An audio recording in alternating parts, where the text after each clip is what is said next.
हमारे सहयोगी दीपक भी हमारे साथ बेंगलुरु से जुड़ गए। प्रदीप दत्ता हमारे जम्मू से जुड़े हुए हैं। तो आप सभी से दरख्वास्त है कि बने रहिए और हमारे सहयोगी दीपक का रुख करेंगे। दीपक, आप जानना चाहेंगे, खासतौर पर कर्नाटक की बात की जाए और बेंगलुरु की बात की जाए तो अहम चेहरे जो हैं वो चुनावी रण में, और खासतौर पर अगर बेंगलुरु, अर्बन बेंगलुरु की बात की जाए तो लोगों का जो मूड मीटर है क्या कहता है, क्योंकि समस्याएं देखिए बहुत सारी हैं बेंगलुरु की। चाहे रोड की समस्या हो, पानी की समस्या हो, बड़ी किल्लत रही है। सबसे बड़ी अगर पानी की समस्या की बात की जाए तो लोगों का मूड मीटर कैसा है जब वो पोलिंग बूथ की तरफ बढ़ रहे हैं? दीपक।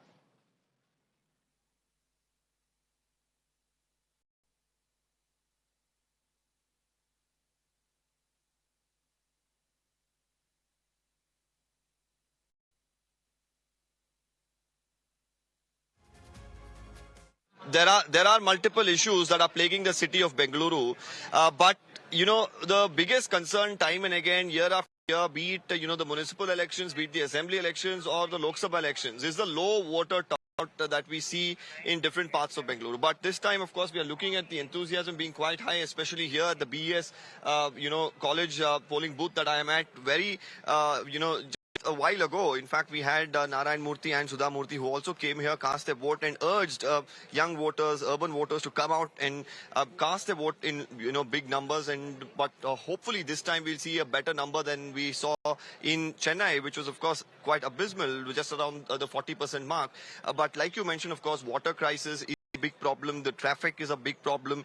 You have, of course, pollution being a big cause of concern.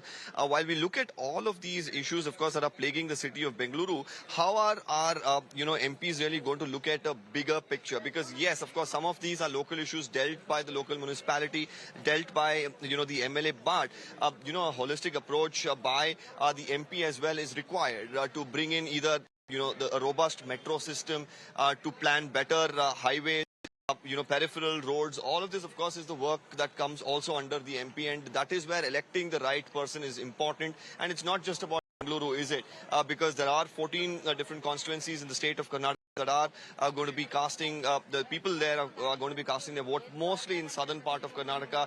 Agrarian issues is something that is a concern. Rainfall this time has been much lesser. So, of course, the farmers have struggling.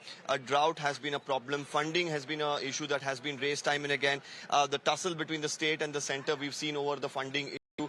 On the other hand, there have been, of course, some emotional issues as well that have been taking center stage over the last few days. The murder of Neha Hiremat, the crimes against women, some of the communal issues that have been raked up. All of this, of course, comes into play. But while, of course, people may have many reasons to come out and cast their vote, but to cast their vote is going to be absolutely important. And let's hope by the end of this evening, we'll see a big and good voter turnout coming out of Bengaluru and, the southern part of Karnataka. Back to you.